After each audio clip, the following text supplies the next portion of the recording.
muchos de nosotros no sabemos qué es la Reforma Protestante.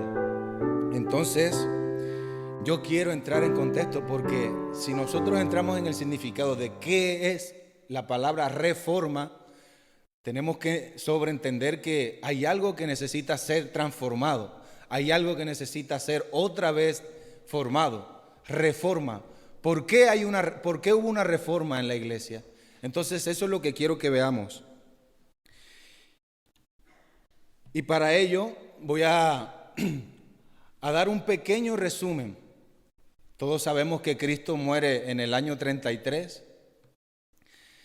Y cuando Cristo muere, ya muchos sabemos que se dispersan los apóstoles, muchos escriben epístolas, se escriben los diferentes evangelios, incluso se escriben hasta cartas apócrifas. Por ejemplo, Clemente también escribe a la carta de Corintios en el año más o menos 80. Pero también se escribe el Apocalipsis. Pero hermanos, rápidamente empiezan a surgir herejías. Cuando Cristo muere, los apóstoles, aunque haya venido el Pentecostés, aunque hayan tenido este ministerio apostólico, rápidamente empiezan a haber herejías en la iglesia. Entonces, una de las primeras, o se puede decir, los problemas más importantes que tuvo la iglesia cristiana en los primeros siglos, fueron tres problemas que son los que están aquí. Es el judaísmo, el gnosticismo y este hombre que se llama Marción. El judaísmo fue rápidamente diferenciado. ¿Por qué? Porque los judíos abiertamente ellos decían que no creían en Cristo, no aceptaban el Mesías como tal. Entonces, aunque hoy en día, incluso en las iglesias de hoy en día se vive judaísmo, y usted lo puede ver, cada vez la iglesia piensa que por decir palabras como Elohim, como por decir palabras El Shaddai, Shekinah, por decir estas palabras, incluso en la música cristiana de hoy en día, piensan que están más cerca de Dios. Pero es un judaísmo que está mezclado con el evangelio. Es un judaísmo que hoy en día es un ataque. En ese tiempo estaba igual. Vemos las cartas, por ejemplo, la carta a los Colosenses, la carta a los Gálatas, que es uno de los ataques cristianos más fuertes al judaísmo. Pero no fue tan difícil para la iglesia lidiar con el judaísmo como lo fue con el gnosticismo. Hay una frase de Ireneo de León que dice: el error nunca se presenta en toda su desnuda crudeza, a fin de que se le descubra. Antes bien se viste elegantemente, para que los incautos crean que es más verdadero que la verdad misma. Esto lo dijo Irene de León. El diablo es astuto y se disfraza como ángel de luz. Él no se te va a presentar ante ti como un monstruo feo que tú quieras alejarte de él. No, él se va a presentar tierno, amoroso, incluso entre comillas, porque el diablo no ama a nadie. Pero ese es el enemigo, es astuto para engañar a las iglesias. Y las iglesias se enfrentó ante estos tres problemas. Pero quiero que entremos rápidamente al gnosticismo, que fue uno de los problemas más fuertes que tuvo la iglesia en el principio de los años, en el siglo II y siglo III. El gnosticismo fue una de las diversas interpretaciones del cristianismo más peligrosas del siglo II. Incluso en la iglesia de hoy en día hay una clase de mezclas y los jóvenes luchan con estos pensamientos porque el gnosticismo es algo que suena a nuestra mente algo lógico. Nuestra naturaleza pecaminosa y nuestra mente está diseñada por causa del pecado. Quiero decir que nuestra mente se depravó y es fácil que estas ideas del gnosticismo fueran fácilmente aceptadas. Y más adelante vamos a ver por qué. Porque nuestra lógica humana es seguir estas ideas. Pero si nosotros vamos a la Escritura, muchas veces vemos que la lógica humana por lo general no va con la lógica de Dios. La lógica de Dios es otra. Entonces, ¿Qué es el gnosticismo? Viene de la palabra gnosis, que es conocimiento. En aquel momento grupos se levantaron diciendo que eran personas conocedoras y personas que tenían un conocimiento extraordinario. Personas con un conocimiento especial y reservado para muy pocos. Esto era el gnosticismo, escuchen bien. Ellos decían que nuestro espíritu está encarcelado en nuestro cuerpo. Decían que todo lo material es malo y perverso, que todo lo que está creado de materia física es algo que impide al movimiento espiritual. Escuchen bien, porque son sutiles estas cosas. De momento a nosotros nos puede parecer que sí, que todo esto que está en el mundo es terrenal, es pasajero, está corrompido, pero mira hasta dónde llega la filosofía hueca de los gnósticos. Dice, este mundo al igual que el cuerpo es material y no es sino una cárcel para el espíritu y un obstáculo para la salvación. Entonces, ¿cómo ellos explican la creación del cuerpo y la creación del mundo? Ellos se han creado más de 365 seres espirituales. Y la versión que ellos tienen de la creación del mundo es que un ser espiritual llamado Sofía o sabiduría, que así se llamaban aquel ser espiritual, quiso producir algo sin el permiso de Dios y creó el mundo, creó un aborto, dicen ellos. El mundo fue un aborto, es algo que está depravado y que nos impide en el espíritu seguir al verdadero Dios. Esto dicen los gnósticos. Según los gnósticos cristianos, lo que Cristo ha hecho es venir a la tierra para recordarnos nuestro origen celestial y para darnos el conocimiento secreto, sin el cual no podremos regresar a las moradas espirituales. Puesto que Cristo es un mensajero celestial y puesto que el cuerpo y la materia son malos, la mayoría de los gnósticos cristianos pensaba que Cristo no podía haber tenido un cuerpo. ¿Ve dónde empieza ahí la herejía? Contrariamente a lo que dice la palabra de Dios. Como nuestro cuerpo es malo y estamos en una cárcel, Cristo es imposible que haya podido tener un cuerpo como el nuestro. Algunos decían que su cuerpo era pura apariencia, una especie de fantasma que parecía ser cuerpo físico por medios milagrosos. Otros decían que Jesús sí que tenía cuerpo, pero que ese cuerpo estaba hecho de una materia espiritual distinta a nuestros cuerpos. ¿Ve cómo ha surgido esta herejía? Entonces, ¿qué dice la palabra de Dios? La palabra de Dios dice que Dios era Dios, 100% Dios y 100% humano, pero sin pecado. Cosa distinta que dicen los gnósticos, que Cristo tenía un cuerpo espiritual diferente al nuestro. Esto decía el gnosticismo. ¿Qué decía Marción? Porque también, hermano, todas estas herejías salieron dentro de la iglesia. Dentro de la iglesia salieron estas herejías. No es que estaban por fuera, salieron dentro. Eran personas que habían conocido, estudiado los evangelios, estudiado epístolas, pero empezaron a salir con estos pensamientos. Marción, otro de los problemas serios que tuvo la iglesia en los primeros siglos. Marción fue a Roma en el año 144. Ya había pasado 144 años desde que Cristo había nacido. Y consiguió varios seguidores allí en Roma. La iglesia decidió que las enseñanzas de Marción contradecían totalmente la fe cristiana. Entonces Marción decide crear su propia iglesia cuando fue a Roma. Y según Marción, dice, el Dios del Nuevo Testamento, que es el Padre de nuestro Señor Jesucristo, no es el mismo del Antiguo Testamento, que es llamado Jehová.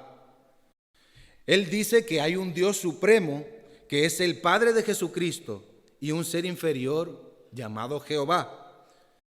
Esto quiere decir que el Antiguo Testamento es palabra de Dios con D minúscula, que es palabra de Dios con D minúscula, pero no del Dios supremo, sino ese Dios inferior llamado Jehová. Jehová es un Dios celoso, arbitrario, que escoge a un pueblo por encima de los demás y que está constantemente llevando en cuenta quién le falla para él vengarse. ¿No nos parece algo como familiar a nuestras mentes? Porque nosotros vamos al Nuevo Testamento y vemos que hay un Dios amoroso, que hay un Dios diferentemente notable al Antiguo Testamento. Pero quiero que vean la sutileza, porque Pablo ya en sus exhortaciones ya profetizaba: cuídate de las filosofías y huecas sutilezas, porque son cosas como una nube que te deja ver el otro lado, pero tu vista está cegada. Parece que no, pero sí. Parece que sí, pero no. Incluso, como decía Ireneo, decía, parece incluso más verdadera que la propia verdad, porque nosotros como seres humanos estamos naturalmente llevados a desechar la verdad porque nos confronta y porque nos duele. Entonces, obviamente lo que decía Marción estaba totalmente contradictorio con la Biblia, porque las promesas que fueron para Israel se cumplieron en Jesucristo. Incluso Jesucristo decía que si no te arrepientes y no crees en el Evangelio, te espera el Gehenna, que es el lago de fuego y azufre. O sea que Jesucristo también apelaba a esa justicia que Dios imputaba al pecador. Era un Dios también airado. Y si el salmista dice que Dios está airado contra el pecado, por supuesto, todos los días dice el salmista David, entonces Marción estaba equivocado. Ellos a veces no sabían ni cómo lidiar con esta especie de contradicciones que ellos tenían. Marción decía que Jesús no podía haber nacido de María, puesto que tal cosa la habría hecho súbdito de Jehová, aquel Dios que él pensaba que era un Dios menor, sino que apareció repentinamente como un hombre maduro en época del emperador Tiberio. Esto decía Marción. Esto se conoce como la herejía del docetismo, que quiere decir que Cristo se apareció de la nada. Pero nosotros vamos a las Escrituras, a las profecías, y Jesucristo ya estaba profetizado que nacería de una virgen. Entonces todas estas herejías, aunque usted no lo crea, hermano, eran difíciles de aquellas personas decir no, porque sonaban bien, sonaban lógicos. No quiero atacar directamente a la Iglesia Católica, pero una de las inferencias que hace la Iglesia Católica para decir que María no tiene pecado es que ¿cómo María puede tener pecado si ella dio al Dios, si ella fue madre de Jesucristo Dios? Es imposible, pero la Biblia no nos habla en ningún momento de que María fuese sin pecado. Incluso María le hace una oración a Jesucristo y le dice a Jesucristo: tú eres mi Salvador. ¿Cómo va a necesitar ella un Salvador? Porque era pecadora. Pero la Iglesia Católica hace poco, quiero decir relativamente hace varios siglos, en el Catecismo dice que María es sin pecado. Pero esto no dice la palabra de Dios, ni siquiera su propia Biblia católica. Esto se llama inferencia, lo mismo que decía Marción. ¿Cómo es posible que Jesucristo haya venido a darnos el mensaje de salvación y él tener un cuerpo natural o nacer de María? No, esto es imposible. Pero es porque es la lógica que nosotros pensamos. Nuestra lógica no va conforme a la lógica de Dios. Cristo vino en carne propia, se hizo carne, dice que se vació para ser el Salvador. Ahora, Constantino I es muy importante y vamos a seguir rápidamente. Pasó algo muy importante en el 313 después de Cristo, porque Constantino empieza a ver el cristianismo que está creciendo de una manera exponencial.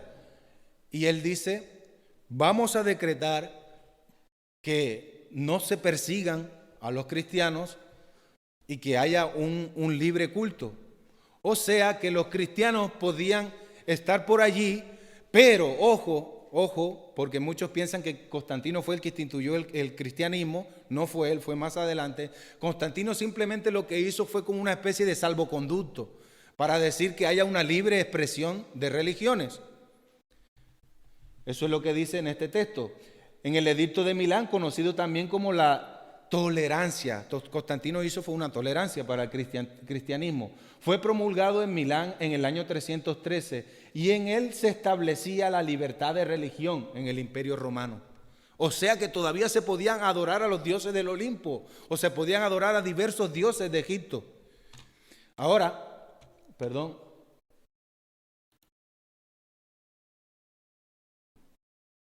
vamos a pasar a la siguiente. En el año 380, entonces, este emperador llamado Teodosio el Grande, este emperador sí que dice: el cristianismo es la religión oficial del Imperio Romano. Lo dice. Algunos dicen, refiriéndose a Constantino, el anterior, que Constantino tuvo un sueño donde una cruz se le aparecía en una nube y dice, hay que tolerar el cristianismo. Otros dicen que vio que el cristianismo estaba creciendo tanto que había en todas esquinas y dijo, no podemos con esto. Tenemos que, o si no los tendremos que matar a todos y nos quedamos con 4 gatos. Entonces esto dijo Constantino. Pero ya en el año 380, Constantino fue el 313, este es 380 después de Cristo, dice el cristianismo es oficialmente la religión del Imperio Romano. Esta es la imagen de Constantino I, que nació en el 202 y murió en el 337. Y este es el emperador Teodosio, todos se parecían, ¿no? No hay diferencia. La iglesia, hermanos, tiene una respuesta porque el gnosticismo, el judaísmo y Marción, ellos mueren, pero dejan muchos súbditos con herejías que estaban creciendo. Hoy en día hay la iglesia gnóstica, hoy en día hay gente que se cree marcionista y hoy en día, por supuesto, hay muchos judíos, judaístas. La iglesia da una respuesta a todos estos problemas heréticos y entonces la iglesia crea lo que se conoce hoy como el canon bíblico. Esto fue en el siglo II o el siglo XIII. Entonces, la iglesia antes de Marción y antes de los gnósticos no tenía una lista de libros del Nuevo Testamento. Y ante este reto de las falsas doctrinas, la iglesia se vio obligada a compilar estos libros sagrados. Todos, excepto los gnósticos y Marción, Marción ni los gnósticos, ellos no aceptaban el Antiguo Testamento. Ellos solamente algunas cartas del Nuevo Testamento. Pero la iglesia como tal, ellos aceptaron el Antiguo Testamento, que era el Tanakh, y el Nuevo Testamento, que es lo que tenemos hoy en día, esa compilación. No existía antes de estas personas, antes de esta herejía, no existía esto junto, el Nuevo Testamento con el Antiguo. Estaban separados. Ni siquiera el Nuevo Testamento estaba compilado como lo tenemos hoy en día. Entonces los primeros favoritos fueron los evangelios. Eran los que se empezaron a leer en las iglesias. Los evangelios. Ya conocemos cuáles son los evangelios. El libro de los Hechos, también las epístolas paulinas, lograron la aceptación general en fecha temprana de la iglesia. Los que sí tardaron fueron Judas, Apocalipsis, las cartas de Juan, primera, segunda y tercera de Juan. Luego vemos otra respuesta de la iglesia ante estas herejías. La iglesia se vio en la obligación de crear un credo para diferenciar a la iglesia de todas estas herejías y de todas estas sutilezas. En ese tiempo no se conocía como credo, sino como símbolo de la fe. ¿Por qué? Porque supongamos 2 generales se encuentran, se hacen amigos y hacen una especie de figura en barro y la parten en 2. Un general se queda con una figura y el otro se queda con la otra y se van a la guerra o se van a hacer sus misiones. Pero si uno de ellos quiere mandarle un mensaje al otro, al mensajero le entrega esa media parte que tiene de barro para que cuando el mensajero vaya en la otra diga, sí, viene de parte de mi compañero. Y entonces unen las piezas y si concuerdan, entonces ese símbolo que anteriormente se llamaba entre los generales el símbolo de los mensajeros, es el mismo símbolo de la fe. Cuando yo me encontraba con alguien que decía ser cristiano, para diferenciarlo de los gnósticos y de las creencias marcionistas, dime el credo, dime el símbolo de tu fe. Ahora vamos a ver cuál era ese símbolo de la fe. El símbolo de la fe estaba dividido en 3 preguntas. Este es el antiguo símbolo de la fe, el antiguo credo niceno, porque hoy en día se le han agregado más cosas, pero este es el antiguo que estaba dividido en 3 preguntas. Y estas 3 preguntas se hacían en el bautismo. Cuando una persona decía ser cristiana y llegaba al momento del bautismo, le hacían estas 3 preguntas a ver si creía en realidad. La primera pregunta era, ¿crees en Dios Padre Todopoderoso? Hermanos, estas preguntas están intencionalmente puestas allí, porque Marción y los gnósticos no creían que Dios era todopoderoso, ya que existían muchos seres espirituales. Y también existía para ellos Jehová, aquel que había creado el mundo. Entonces, estas preguntas tienen sus intenciones. La segunda pregunta es un poco más largo porque habla de la persona de Cristo y todas las cosas que negaban las personas que hacían herejía. Y dice, ¿crees en Cristo Jesús, el Hijo de Dios, que nació del Espíritu Santo y de María la Virgen? Muchos creían que no había nacido Cristo de María. Que fue crucificado bajo Poncio Pilato. ¿Por qué dice Poncio Pilato? Porque esto lo sitúa en un punto. Cristo fue allí crucificado bajo Poncio Pilato. Y murió y se levantó de nuevo al tercer día, vivo de entre los muertos y ascendió al cielo. Y se sentó a la diestra del Padre y vendrá a juzgar a los vivos y a los muertos. La última pregunta que dice vivos y a los muertos, Marción decía que como Dios no puede ser ese Jehová arbitrario y de ira del Antiguo Testamento, Dios en el Nuevo Testamento no puede juzgar a nadie. Entonces estaban esas preguntas. Porque Cristo dice la palabra de Dios que el Padre el juicio a su Hijo da. O sea que Dios va a juzgar al mundo por medio de su Hijo. La tercera pregunta es, ¿crees en el Espíritu Santo? Y aquí ya tenemos la Trinidad en el credo. La Santa Iglesia y la resurrección de la carne. Eran preguntas que confrontaban a aquellos nuevos creyentes.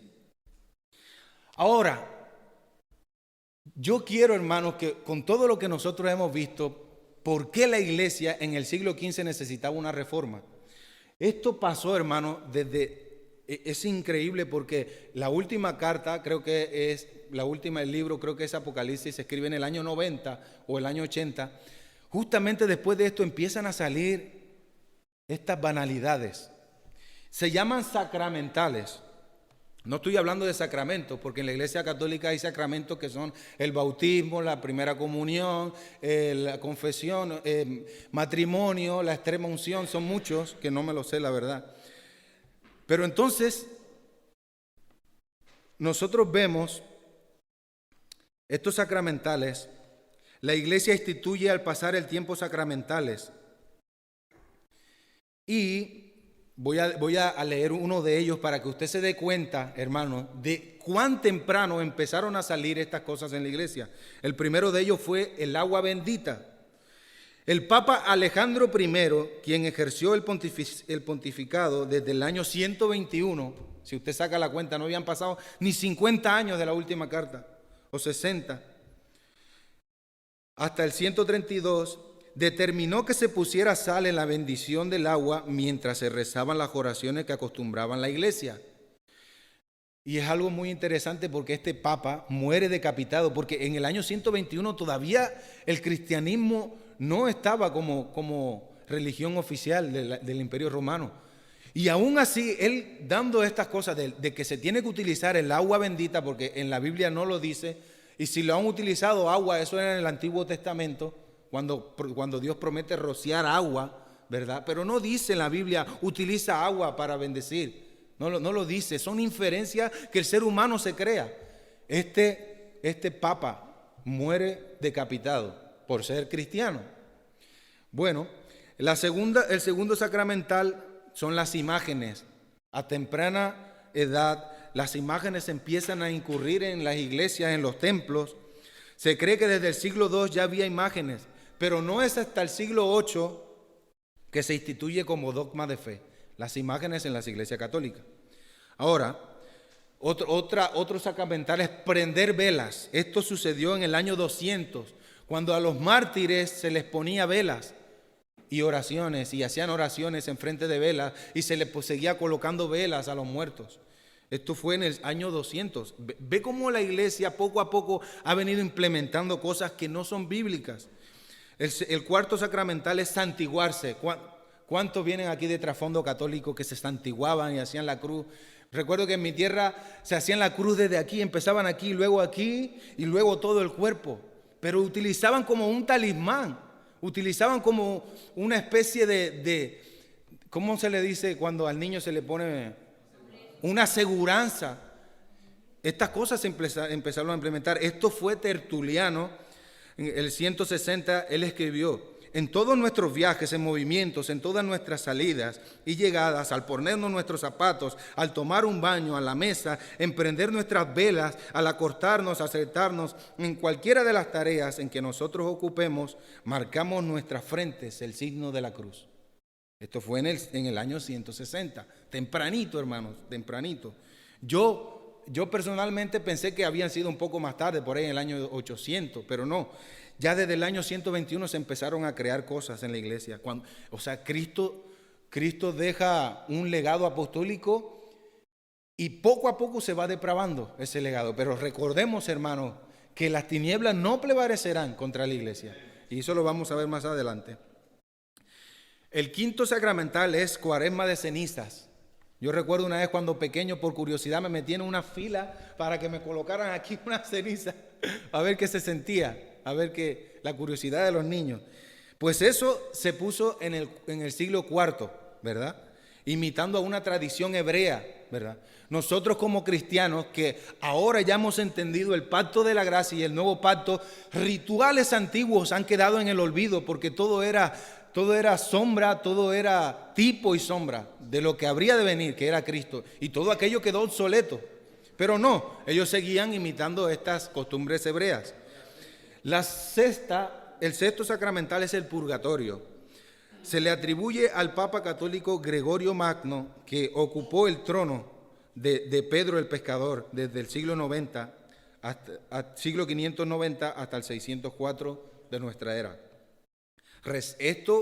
El purgatorio trajo por consecuencia que muchas personas rezaran a los muertos, pensando de que estaban en un purgatorio, y las personas oraban a los muertos para que Dios tuviera misericordia y en el purgatorio y les quitara años de penalidades en el purgatorio.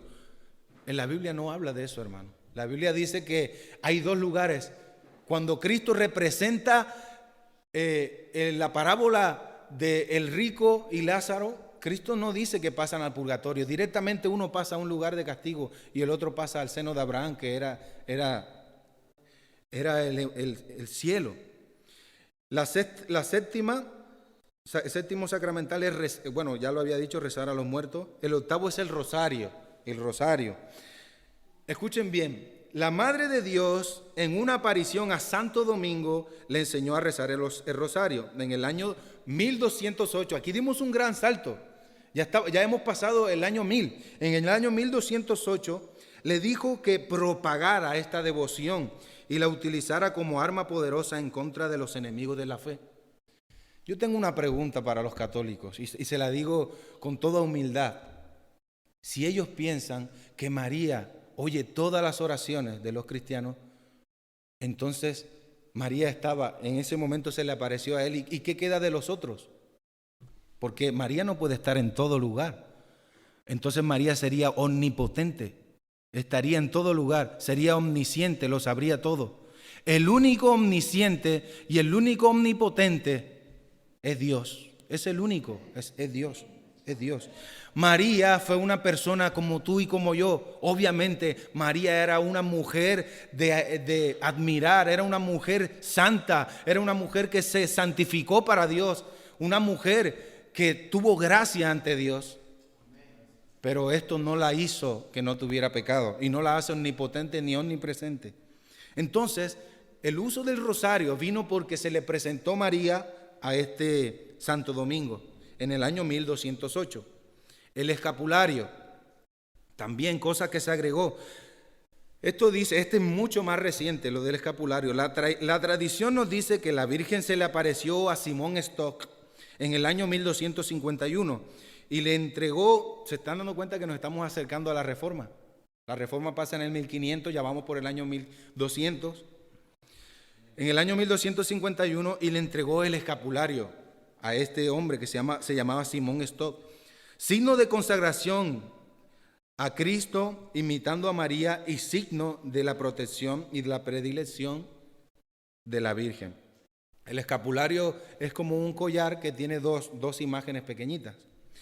Luego vienen las medallas benditas. Esto fue en el 1800, ya aquí la reforma ya había pasado y se seguían implementando cosas. En el 1832, durante la epidemia del cólera que causó la muerte de 20,000 personas en París, se empezaron a distribuir las primeras medallas,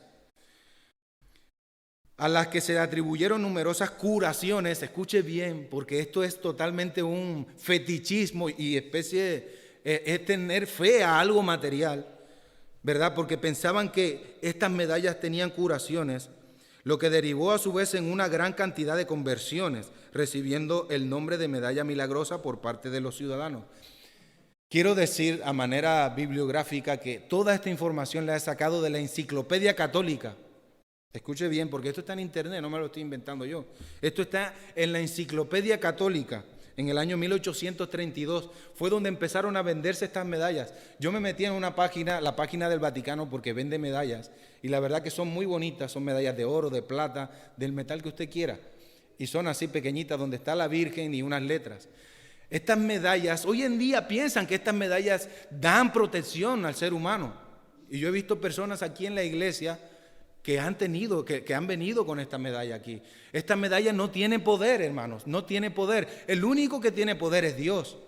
Porque nosotros, ¿cómo podemos poner nuestra fe en cosas materiales, en cosas que se funden, en cosas que usted le prende una vela, usted le pone algo y cambia su color? Porque son cosas materiales, hermanos. Entonces, esta fue una de las últimas. Luego vienen las estampillas.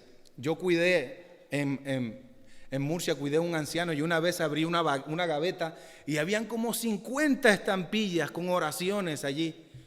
Esto es más reciente, lo de las estampillas, pero son cosas que la Iglesia Católica ha venido implantando poco a poco. Quiero citar, antes de pasar a la Reforma, quiero citar estas citas a modo de exhortación. Éxodo 24 dice: no te harás imagen ni ninguna semejanza de lo que está arriba en el cielo, ni abajo en la tierra, ni en las aguas debajo de la tierra. No te inclinarás a ellas, ni las honrarás, porque yo soy Jehová tu Dios, fuerte, celoso, que visito la maldad de los padres sobre los hijos, hasta la tercera y la cuarta generación de los que me aborrecen. Dios es claro: no te harás imagen, ni cosas de arriba, ni cosas de abajo. No te harás imagen, es claro Dios. Yo he tenido conversaciones con amigos católicos que estimo mucho y ellos me dicen: nosotros no adoramos imágenes, nosotros veneramos. Yo he ido a la Enciclopedia Católica y tiene razón, es lo que dice la Enciclopedia Católica, dice que no adoran imágenes. Pero seamos realistas, no todos los católicos, que son en gran mayoría, tienen esta información, y por lo general, por su falsa información que tienen, terminan adorando estas imágenes. Entonces la Iglesia Católica debe tener mucho cuidado en cómo este dogma tiene que predicárselo a su gente, porque al final se está adorando las imágenes. En mi pueblo, que es un pueblo netamente católico, es una adoración total, y le ponen 15 velas a María y le ponen muchas oraciones a todas estas imágenes. Suena fuerte, hermanos, pero es la verdad. ¿Dónde está Dios? ¿Dónde está el creador de todo? Dice la palabra de Dios que adoran a cosas que parecen cuadrúpedos, que adoran a imitaciones del mundo. Eso creo que se encuentra en Salmo 115.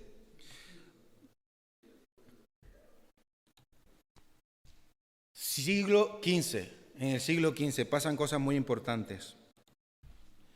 John Wycliffe, esto vamos a hacerlo rápido porque ya los enseñamos, pero necesito que para llegar a la Reforma podamos entender que habían pre-reformadores. John Wycliffe, en ese tiempo ya las indulgencias, y más tarde voy a explicar qué son las indulgencias, en ese tiempo ya las indulgencias habían empezado a hacerse en la Iglesia Católica. Wycliffe luchó por la gente común y se identificó con su derecho de conocer a Dios de forma íntima y personal. ¿Por qué Wycliffe escribe esto? Porque en ese tiempo usted no tenía comunión personal con Dios. La iglesia mediaba entre la gracia de Dios, estaba la gracia de Dios, la iglesia, y luego venía el ferigrés. Y si usted iba a una iglesia, allí el obispo, el cardenal o el capellán leía algo en latín. que solamente lo entendía él. Y algunos historiadores dicen que ni ellos entendían porque muchos se lo aprendían de memorias. Eran homilías y venían a hablar. Es como si usted viniera aquí y yo le hablara en abajún, el idioma de mi hermano Rodin, y dijera apajuy en pacti. Muchos no van a entender. Quizás lo entienda yo, que significa Dios te bendiga. Pero era lo mismo que pasaba en época de Wycliffe, en esos años, ¿verdad? Hablaban en latín. Soli Deo Gloria, Solus Christus, Sola Escritura, cosas en latín que mucha gente no entiende, ¿me entiende? Si yo te digo solo a Dios la gloria, me vas a entender, ¿verdad? Perfectamente. Entonces, hermanos, esto pasaba. Y Wycliffe escribe: la verdadera responsabilidad de la iglesia era satisfacer las necesidades espirituales de la humanidad y cuidar del rebaño, llevándolo a Cristo. La iglesia poco a poco se fue desviando. Aquí vemos que Wycliffe, por escribir todas estas verdades bíblicas, lo llaman para que esté en un concilio ante el arzobispo de Canterbury. Y Wycliffe, la película la hemos subido a la página de la iglesia, usted la puede buscar allí. Usted puede ver cuando él se enfrenta ante el obispo y le dice: pero si lo que yo estoy mostrando es la Biblia, nosotros tenemos derecho, el mundo tiene derecho a escuchar la palabra en nuestro propio idioma y no en latín. ¿Cómo las personas van a ser transformadas escuchando una predicación en latín si no saben lo que dicen? La Iglesia Católica decía que el único idioma sagrado en el cual se deben leer las Escrituras es el latín. O sea que aquella persona que quería estudiar las Escrituras tenía que primero irse a un monasterio y aprender latín y griego o hebreo. Entonces, muchas personas le siguieron a John Wycliffe y se conoce como el ejército de los Lollardos. En la película el arzobispo de Canterbury, él mismo se toma la autoridad de mandar a que luchen contra estas personas que despectivamente los llamaban Lollardos porque eran predicadores pobres. O sea, los mismos obispos en ese tiempo, que eran personas que de vestimenta estaban muy bien puestos, decían: estos son pobres, y los llamaban los Lollardos porque eran predicadores pobres ahí que nunca estudiaron, ¿me entienden? Entonces, este ejército se conocía como los seguidores de Wycliffe, los Lollardos. Ahora pasemos a John Hus, que es otro predecesor de Martín Lutero o otro prerreformador. John Hus, hermanos, un amigo que él tuvo que viajó a Inglaterra porque Wycliffe era de Inglaterra, pero nació en República Checa. Cuando ese amigo que tenía Hus viajó a Inglaterra, trajo consigo unos escritos de Wycliffe. Y John Hus empezó a leerlo y él decía: este hombre tiene el Espíritu de Dios. Este hombre lo que dice está aquí en las Escrituras. Él dice que el justo por la fe vivirá. Cosa que era impensable para la Iglesia Católica, porque el justo tenía que vivir primeramente mediado por la Iglesia Católica, luego entonces por los sacramentos, y luego de los sacramentos, que lo veían como unos tubos de la gracia, entonces podía ser salvo. ¿Cuántas cosas? Si es simple, justo por la fe vivirá. Es un don de Dios para que nadie se gloríe. Gratis, totalmente gratis es la salvación. Estas cosas que hoy a nosotros nos parecen comunes, en ese tiempo no eran tan comunes. Decir que solo por Dios, por la gracia estábamos salvos. Era muy difícil. Entonces, hermanos, John Hus empieza a leer empieza a estudiar, y la verdad que tenía una mente muy prodigiosa, porque aprendió rápidamente el latín y otros idiomas como el hebreo. A él le dan este puesto de capellán en la iglesia de Belén, en la capilla de Belén, allí en República Checa. ¿Qué pasa? Como él ha estudiado las Escrituras, él empieza a sacar las imágenes, porque esta capilla se conocía como la capilla austera. No habían imágenes por allí. Él quitó las imágenes, quitó ornamentos. Él no vestía como los otros arzobispos o los otros personas que estaban allí sentados. Aunque él reconoce que él se metió en este ministerio porque quería ser como ellos. John Hus de pequeño pasó mucha hambre y él veía a los sacerdotes comiendo banquetes y veía cómo se vestían y veían los carruajes y él dijo, yo quiero ser sacerdote. Y para nosotros hay una enseñanza hoy en día. Nosotros los líderes, ¿qué enseñanza de piedad le estamos dando a la generación que nos va a a la generación que nosotros le vamos a entregar el relevo? ¿Le estamos dando ejemplos de piedad? ¿O ellos dicen, oh, así quiero ser yo, como ese pastor que tiene 5 coches? Así quiero ser yo como ese apóstol que tiene un jet y que hace milagros por todos lados. ¿Qué ejemplo está dando la iglesia protestante hoy en día? Porque eso quería hacer John Hus cuando estaba grande, el que yo quiero ser así como ellos. Pero cuando empieza a estudiar las escrituras, su corazón es cambiado. Y quita todos esos ornamentos y cosas doradas de él. Y empieza él a predicar en esta capilla que se llenaba. ¿Por qué se llenaba? Porque él predicaba en checo. Ojo, esto era impensable para la época. Esto era como un crimen atroz, predicar en la lengua vernacular, la lengua que se le dice plebe, la lengua normal. Para la iglesia católica esto era impensable y él predicaba en checo. Mis feligreses tienen que aprender la escritura y él predicaba en checo.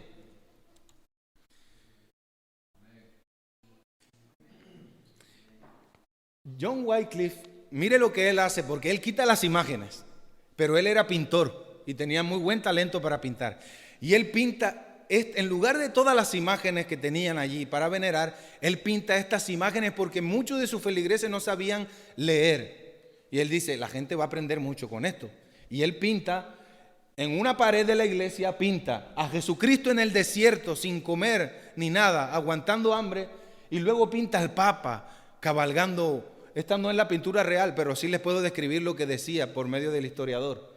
Dice que pintó al Papa en un caballo grande y atrás le seguían todos sus súbditos ornamentados. Y a Jesucristo aquí, llamando a la conciencia de las personas en ese momento. Mire la segunda pintura que hizo. A Jesucristo ante Pilato, maltratado después de ser escupido. Y mira, ahora en la otra pintura hizo al Papa ante todos esos cardenales, toda la ornamentación de la iglesia que tenía en ese momento, que gastaban millones en ornamentos, porque es una institución muy grande. Y lo puso a Jesucristo ante Pilato y decía, ¿dónde está la humildad de la iglesia en estos días? Vamos a ver la otra imagen.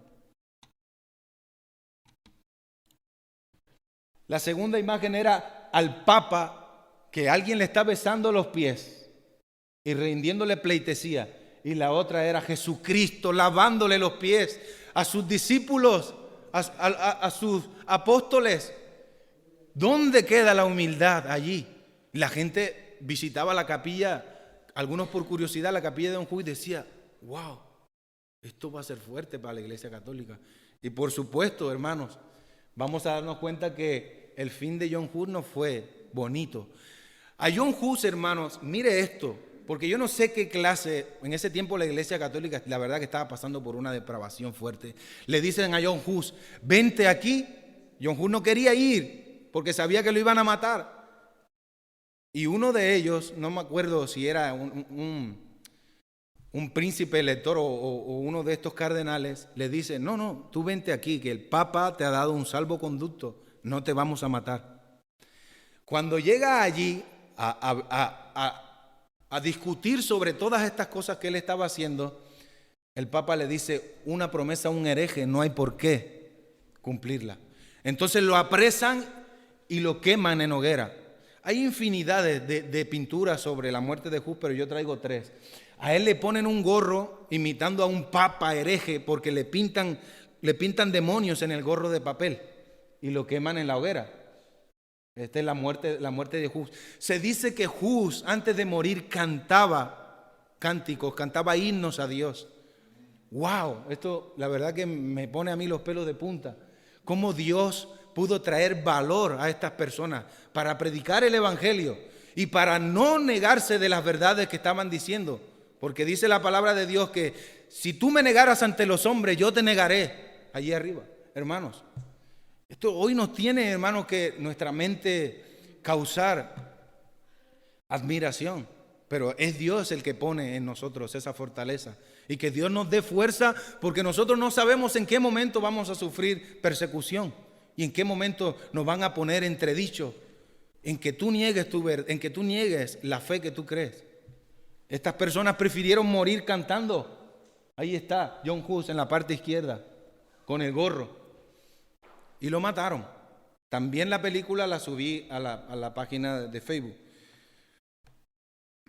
Ahora sí llegamos. Quería mostrar esto. En la Universidad de Praga, allí en República Checa, está la estatua de Hus, en representación a todo lo que hizo. El Papa Francisco en el 2015 habló ante millones de personas en Roma pidiendo perdón a la iglesia protestante por la muerte de Juan Hus. Lo puede buscar usted. Pidiendo, porque él mismo reconoció que las cosas que dijo Juan Hus eran verdad y que estaba luchando para mostrar la verdad. Y el Papa Francisco, hermanos, el Papa actual en el 2015, él mismo reconoció y pidió perdón a la iglesia protestante. A nosotros nos pidió perdón, porque la iglesia en su ignorancia en aquel tiempo mandó a matar a esta persona. Entonces ahora quiero, hermanos, que lleguemos a Martín Lutero, el que se conoce como el fundador de la Reforma. Esa fue la casa de la infancia de Martín Lutero. Hermano, Martín Lutero fue un estudioso como los predecesores. Estudió los escritos de Wycliffe, estudió los escritos de John Hus, y su mente, hermanos, su mente fue cambiada. Tenemos que poner en contexto, porque la educación medieval en ese entonces no es como la de hoy. Allí el que no se aprendiera una palabra de lo que se estaba enseñando en clase le daban fuerte.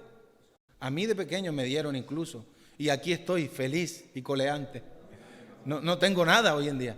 Entonces, hermanos, la psicología de hoy en día está tergiversando totalmente la educación. Porque hoy piensan que los niños son de cristal, no lo toque.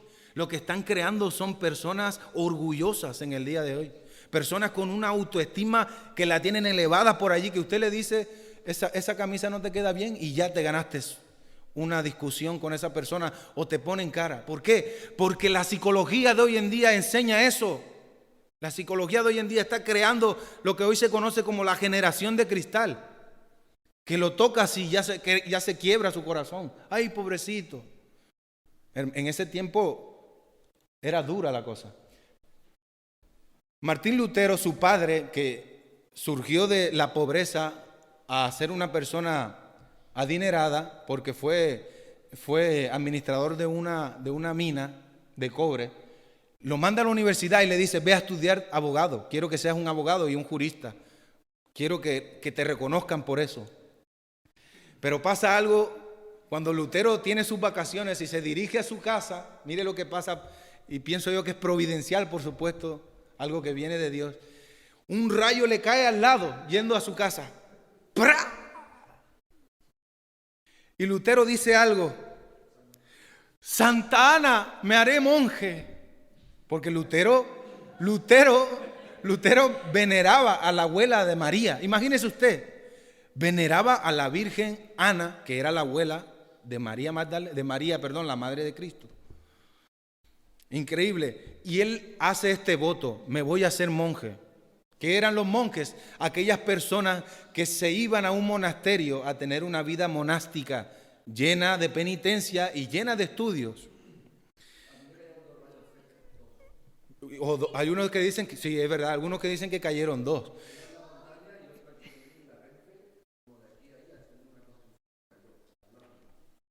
Así es. Entonces, hermanos, cuando Lutero entra al monasterio, dice un historiador, y lo voy a leer rápidamente, dice: durante 7 semanas casi no durmió, y durante 4 días no comió ni bebió. Esto en el monasterio, cuando ya era monje. Se negaba a responder cuando llamaban a la puerta.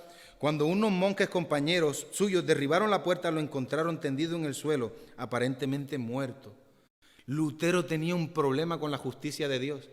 Él decía, yo no entiendo si en el Evangelio se revela la justicia de Dios.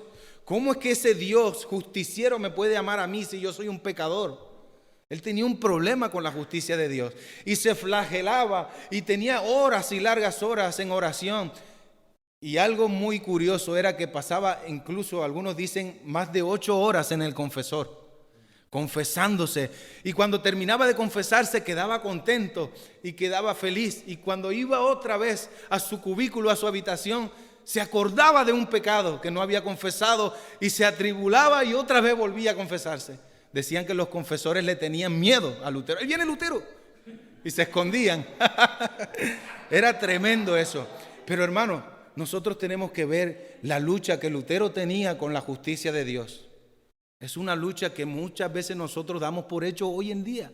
Tenemos que vernos como pecadores. Lo que pasa es que, como dice Pablo, gloria sea a Dios por Cristo. Pero la justicia de Dios está allí para aquel que no se arrepiente. Entonces, hermanos, vamos a pasar rápidamente. Lutero, ese es el monasterio, hoy en día está allí en Alemania. Eso es en Wittenberg, Alemania. Lutero allí conoce a este hombre, porque este hombre era el prior de los monjes, conocido como Johann von Staupitz. Él era el confesor de Lutero, bueno, uno de los confesores. Él le dice, Lutero, no te amargues más la vida, estudia Romanos y te vas a dar cuenta que Cristo es la salida. Te vas a dar cuenta que solo en Cristo está la salvación. Y Lutero queda loco y dice, y se empieza a estudiar la carta de Romanos. Entonces Lutero cuando empieza a estudiar la carta de Romanos, él se da cuenta de algo, que es la gracia de Dios. Dice Lutero que él cuando leyó Romanos del 16 al 17, él se dio cuenta que el cielo se abrió ante él y pudo nacer de nuevo. Porque él conoció que cuando la palabra de Dios dice, porque en el Evangelio de Dios se revela la justicia de Dios, él por el contexto entendió que esa justicia no era la justicia punitiva. No es aquella justicia que nos manda al infierno, sino es aquella justicia que por la persona de Cristo nos fue imputada a nosotros. Entonces él lo pudo entender. La justicia de Cristo está puesta en mí. El justo por la fe vivirá. Su corazón dio un vuelco total. Ahora ya no se flagelaba, ya le entendía que Cristo había hecho toda la obra. Para nosotros suena común, pero en ese tiempo, hermanos, había que pasar primeramente por la institución de la iglesia, luego por los sacramentos para tú entonces ser salvo. Habían paredes que te obstaculizaban ante la gracia de Dios. Nosotros sabemos que el bautismo no salva a nadie, que ni incluso la oración de fe salva a alguien. Lo que salva es la verdadera fe en Cristo Jesús, reconociendo que somos unos viles pecadores y que Cristo murió en la cruz por aquellos que no lo merecían. Desde ese entonces, si tú has creído, tu vida empezará a cambiar y a mostrar frutos de esa salvación que ya se te dio desde antes que tú nacieras. Amén. Vamos a ir avanzando rápidamente, porque Lutero fue a Roma. Y cuando fue a Roma se dio cuenta de que habían curas que tenían 3 hijos, habían curas que frecuentaban lugares, por ejemplo, prostíbulos y cosas. La Iglesia Católica, hermanos, reconoce esto, que en ese tiempo había una depravación en los funcionarios de la Iglesia Católica. Y Lutero se vuelve a Wittenberg desilusionado totalmente de Roma, incluso la llama la Nueva Babilonia. Y Lutero empieza a escribir. Porque dice, hay muchas diferencias en lo que yo estoy estudiando en la Biblia y en lo que veo en la Iglesia Católica. Y Lutero empieza escritos y escritos que leían otras personas. La capilla de Lutero, hermanos, se llenaba así, porque Lutero tenía un don grande para predicar la palabra. Se llenaba así. ¿Cuánto era la lucha que Lutero tenía con la justicia? Que un día que Lutero fue a dar la misa y a coger la copa con el vino y la hostia, él dice que empezó a temblar, como Isaías empezó a temblar cuando entró en el templo de Dios. Dice, ¿cómo mis manos injustas y depravadas pueden sostener a la sangre de Cristo y al cuerpo de Cristo? Dice que se quedó petrificado, colocó sus cosas y se fue. Eso fue en la primera misa. Entonces, él pensaba, como la Iglesia Católica piensa, que la sangre en realidad se convierte en la sangre de Cristo y que la hostia en realidad es el cuerpo de Cristo. Eso se conoce como transustanciación, que Lutero más adelante va a estar en contra de eso. Él dice, esto es simplemente un símbolo. ¿Por qué? Porque si nosotros queremos entender que eso en realidad es la sangre y el cuerpo de Cristo, nos lleva a idolatrar esa materia que está allí. Nos lleva a idolatrar esos símbolos, porque creemos que verdaderamente son la sangre y el cuerpo de Cristo. Hermano, si usted tiene una sed de aprender esto, busque, porque son sutilezas, son cosas que a veces nosotros no entendemos. Sigamos andando. Lutero escribe las 95 tesis. ¿Por qué escribe 95 tesis? 95 tesis son simplemente 95 párrafos donde él hace una exhortación a la Iglesia Católica de lo que estaba sucediendo en ese momento, porque empezaron a venderse indulgencias. ¿Qué es una indulgencia? Es como vender la gracia de Dios. Usted, por ejemplo, tenía un pecado, usted iba ante el cura, ante el papa, ante el capellán o el arzobispo, y usted decía, quiero comprar una indulgencia. Vale, ¿qué fue lo que hiciste? Le robé a mi vecino, son tantos florines, ¡pum! Quedaba perdonado tu pecado por medio de un papel, Yo me vi un episodio de Tom y Jerry, es un dibujo animado, cuando Tom, que es el gato, va al cielo y va a cruzar así el umbral de entre la tierra y el cielo. El gato que está allá arriba, que se supone que es San Pedro, que da la bienvenida a los creyentes, él le dice certificado de perdón, y él no lo tenía y tuvo que ir a la tierra a buscar ese certificado para poder entrar. Eso eran las indulgencias. La gente creía que era salva comprando indulgencias, y Lutero dice, pero ¿cómo es posible si la gracia de Dios es gratis? Y esto se desbordó porque la Iglesia Católica quería terminar a la Basílica de San Pedro, la iglesia que está en Roma, y para ellos terminar esta construcción tuvieron que vender muchas más indulgencias, y mandaron a un monje llamado John Tetzel, que empezaba y decía estas cosas, que voy a leer rápidamente. Tan pronto caiga la moneda en la cajuela, el alma del difunto sale y vuela hacia el cielo. Tan pronto como la moneda suena en el cofre, el alma salta del purgatorio, porque ya usted no podía ni siquiera comprar indulgencias para usted, sino que tenía la posibilidad de comprar por aquel abuelo muerto para que no tenga 500 años en el purgatorio. ¿De dónde, hermanos, sacan estas cosas? Porque son cosas humanas, son sutilezas huecas, son doctrinas humanas, hermanos. Lutero estaba en contra total y él escribe las 95 tesis. En respuesta a esas 95 tesis, que providencialmente Dios permitió que en ese tiempo la imprenta de Gutenberg, un inventor, inventara esta imprenta, porque en ese tiempo todo era a mano, pero en ese tiempo ustedes a veces ven que los libros dicen que bestseller, el más vendido del año. Las 95 tesis fueron el primer bestseller de todo el mundo. Se regó por toda Europa las 95 tesis.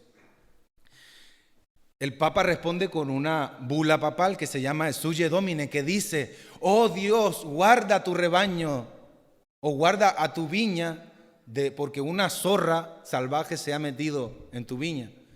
Eso apelando al Salmo 172, si no me equivoco. Voy a leer 4 tesis de Lutero para que vean cómo era. La tesis 36 decía, todo cristiano verdaderamente arrepentido tiene derecho a la plena remisión de la pena y la culpa, aún sin cartas de perdón.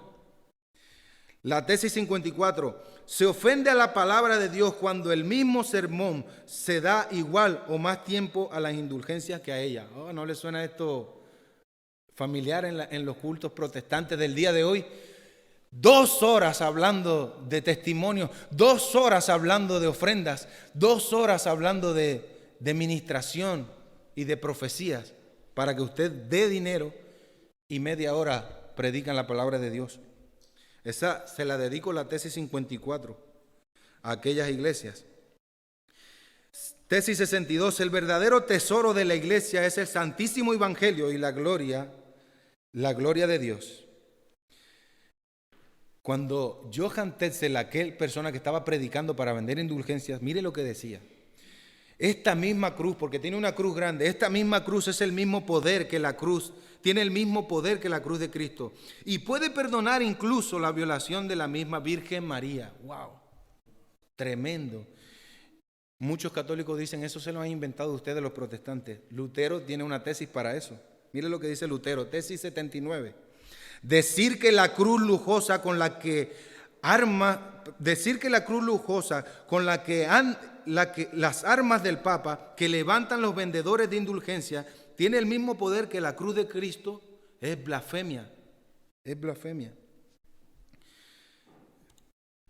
Hermanos, aquí llegamos a un punto importante. La dieta de Worms. Todo este mover que Lutero había llevado por medio de las 95 tesis, este concilio, hermano, los papas y los diferentes cardenales y personas que estaban allí en la política dijeron, este hereje tenemos que traerlo aquí a ver qué es lo que está diciendo, a ver cómo se va a comportar delante de nosotros, a ver si es verdad lo que está diciendo, que él escribió esas cosas. Este hereje hay que traerlo aquí. Entonces, hermanos, Lutero, cuando recibe la bula papal, que ya había dicho antes, Lutero la quema delante de miles de personas. Lutero quema esa bula y dice, esto es puro papel. Yo sigo mostrando el evangelio, yo sigo creyendo que el justo por la fe vivirá. Entonces, Lutero no daba su brazo a torcer. En la dieta de Worms, hermanos, esto pasa en el 17 de abril de 1521. Lutero pega las tesis. Hoy nosotros celebramos, ¿verdad?, el Día de la Reforma, porque nosotros pensamos que la Reforma comenzó cuando Lutero clavó las 95 tesis en la iglesia de Wittenberg, ahí en la catedral. Es como si, voy a ponerle un ejemplo para que quede bien claro. Es como si estuviéramos aquí, ¿verdad? Todos aquí, y de pronto aquí se empiezan a predicar cosas raras, ¿no? Y supongamos que Jesucito, él se siente contrario ante estas enseñanzas. Él se va a su casa, estudia la palabra y Dios dice, no, pero en la iglesia bíblica de Jin lo que enseñan no es así. Entonces él formula sus tesis y al siguiente día viene y en esta puerta las clava, para que todos nosotros podamos discutir esos puntos. Esa era la intención de Lutero, que se discutiera localmente, pero la imprenta hizo, y Dios, porque es el Dios de la historia, hizo que estas 95 tesis se esparcieran por toda Europa y que llegara hasta el Papa. Y hay algo que el Papa León X en ese tiempo, él hace una confesión y dice, lo que Lutero escribe es algo de admirar, con la forma que Lutero escribe, con la oratoria que Lutero escribe, y él dice que cogió las 95 tesis de Lutero y se las guardó como una colección. Pero él lo veía desde el punto gramatical, no lo veía desde el punto doctrinal. Porque las cosas que Lutero estaba allí promoviendo eran cosas doctrinales, que veía que la Iglesia Católica estaba haciendo mal en ese entonces. Entonces, en la dieta de Worms, el 17 de abril de 1521, John Edge, que fue un compañero de él en la Universidad de Erfurt, él le dice a Lutero, le hace esta pregunta. Y le pregunta por los libros. John Eck le dice, Lutero, ¿estos libros son tuyos? ¿Estos escritos que están aquí son tuyos? A lo que Lutero, porque más adelante le escribe, al que me negare delante de los hombres, yo también le negaré delante de mi Padre. Entonces, ¿qué hace Lutero? Lutero pide 24 horas. Lutero pidió tiempo y quizás, hermanos, estaban pasando muchas dudas por la mente de Lutero porque no era fácil, estaba él solo contra el mundo. Entonces en la noche Lutero escribe esta oración y dice, voy a leer un pedacito, dice, Todopoderoso Dios eterno, cuán terrible es este mundo, cómo abre sus fauces para devorarme y qué débil es mi confianza en ti. Oh, pero la carne es débil y Satanás poderoso. Si mis esperanzas deben reposar en lo que es poderoso a los ojos de este mundo, entonces todo está perdido para mí. La suerte está echada, la sentencia ha sido pronunciada. Oh Dios, oh tú, mi Dios, ayúdame contra la sabiduría de este mundo. Hazlo tú porque tú puedes hacerlo, porque la obra no es mía, sino tuya. No tengo nada que me trajese aquí, no tengo ninguna controversia que seguir con estos grandes de la tierra. A mí también me gustaría acabar mis días con tranquilidad y felicidad, pero la causa es tuya y es justa y eterna. Amén.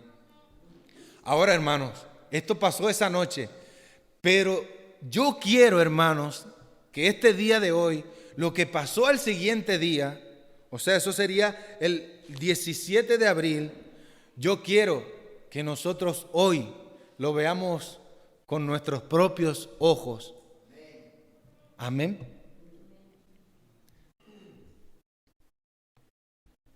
Yo quiero que hoy lo veamos con nuestros propios ojos.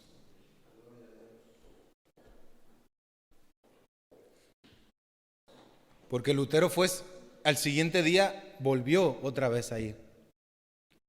Veamos hoy.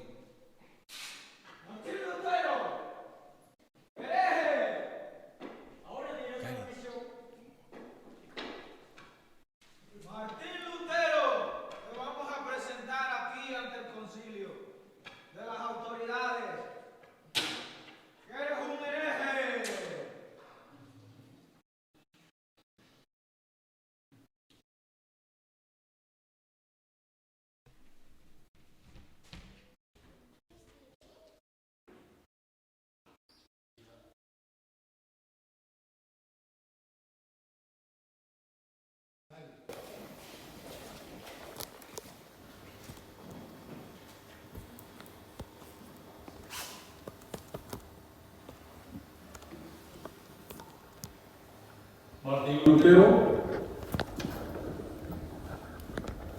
¿es usted el autor de todos estos libros?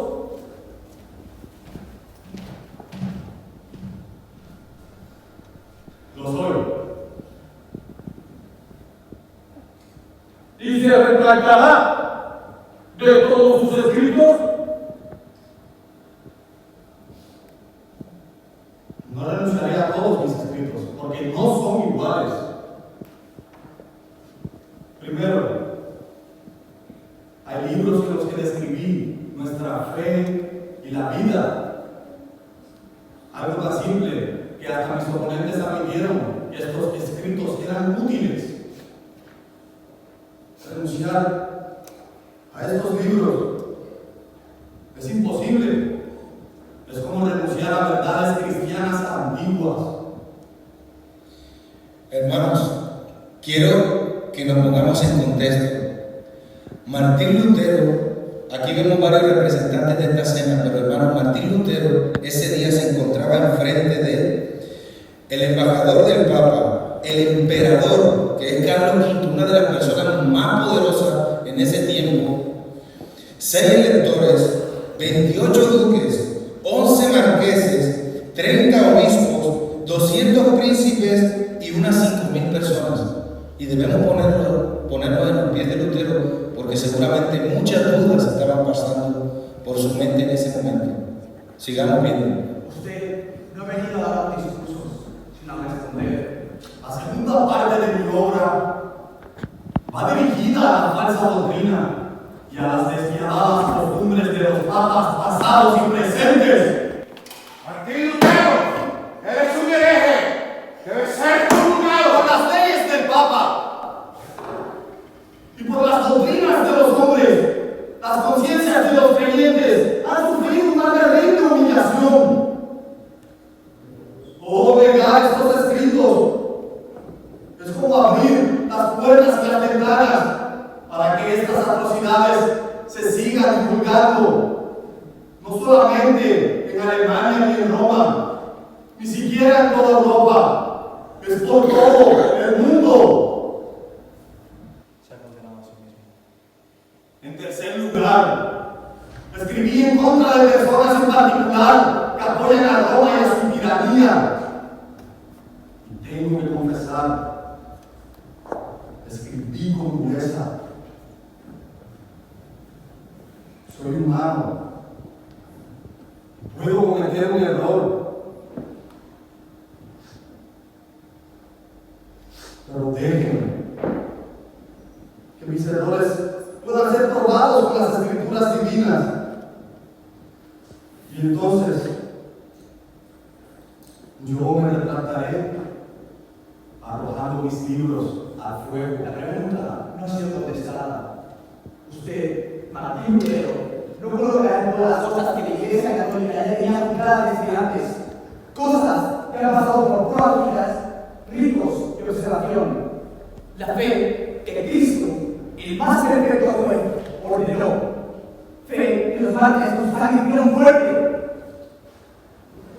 Me aguardó en mano con un tema sobre cosas que usted está obligado a proteger. Si no es mucha molestia, conteste la pregunta: ¿sí o no? Martín Lutero se retractará o no lo hará.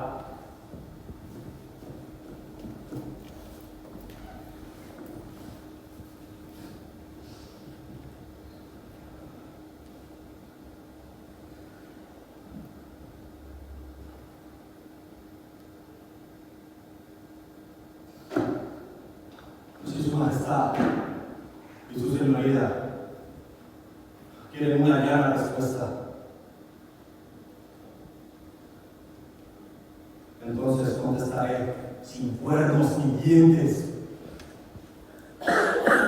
Aunque yo me convencí por las escrituras, no por concilios de papas ni doctrinas de hombre, que siempre viven contradiciéndose entre ellos mismos. Mi conciencia está cautiva de la palabra de Dios. E ir en contra de la conciencia no es correcto jamás.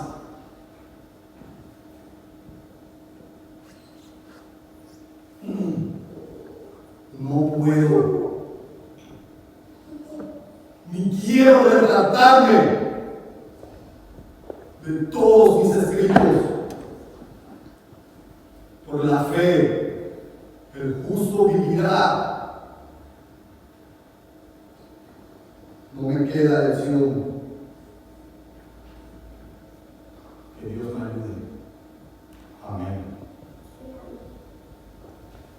Alcalde, sacarlo de este recinto sagrado. ¡Amén! ¡Blasfemo! ¡Blasfemo! ¡Hay que apresarlo! No pueden hablar a la autoridad papal así. Martín Lutero. Un fuerte aplauso, hermanos.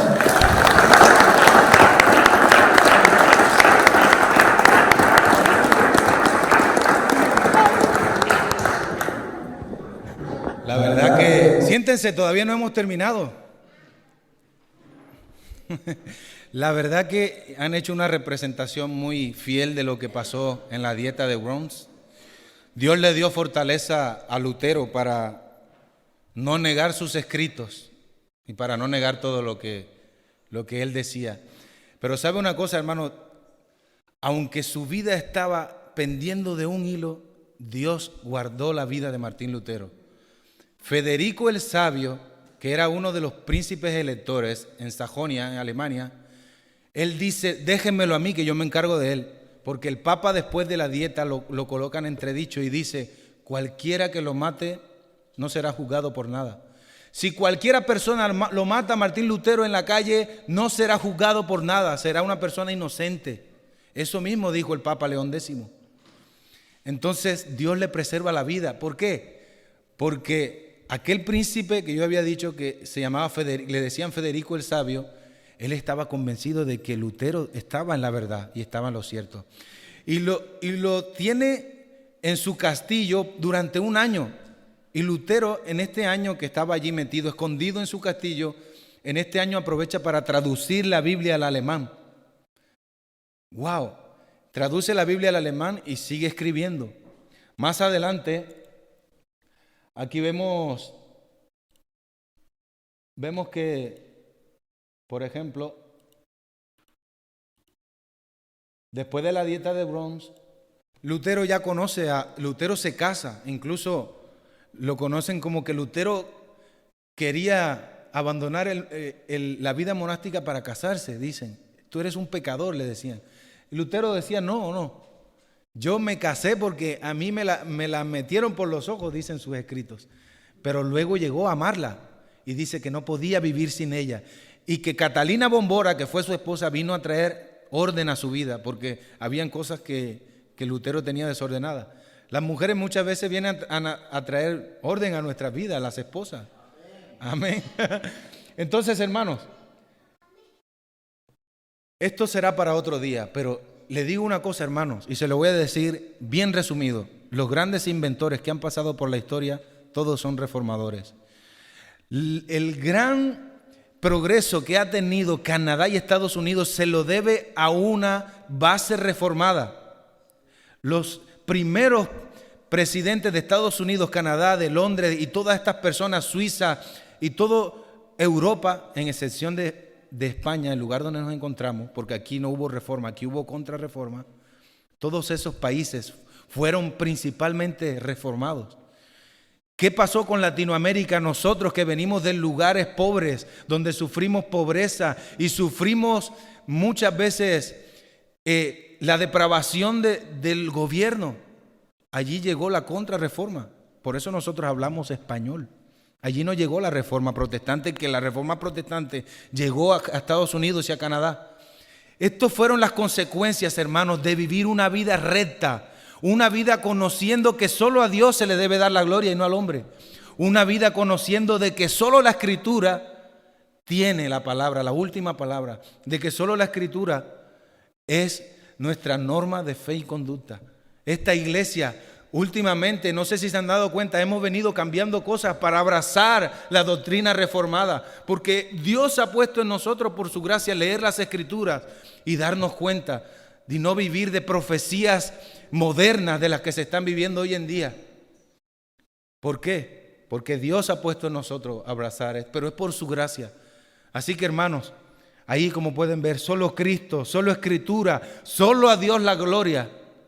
Fueron puntos que la reforma protestante defendió hasta el fin, incluso negándose a sí mismo, porque solo a Dios es la gloria. 505 años de la reforma protestante. Hermanos, la gloria no es ni para Lutero, ni para Wycliffe, ni para Hus, ni para Juan Calvino, ni para ninguno de estos reformadores. La gloria es para Dios. Aquí no venimos nosotros a mostrar humanos.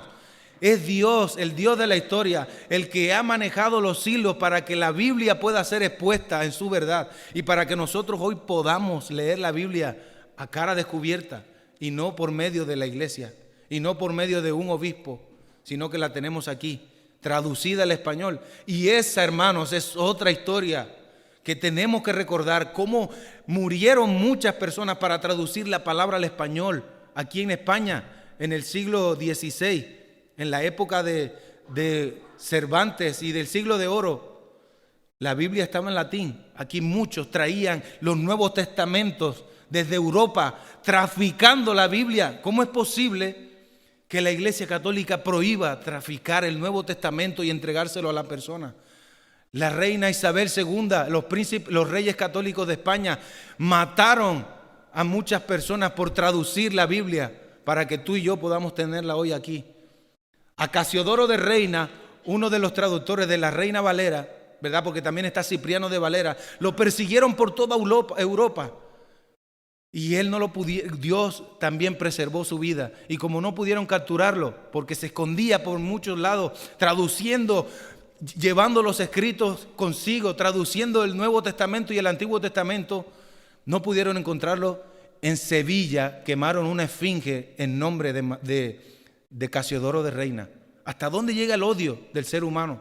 Porque no pudieron capturarlo. Hicieron una esfinge en una de las plazas más grandes en Sevilla en el año 1518, creo, no recuerdo bien, 1560, tengo la fecha, pero lo hicieron para que él de una forma pública pudieran ver que lo habían quemado por traducir el Evangelio.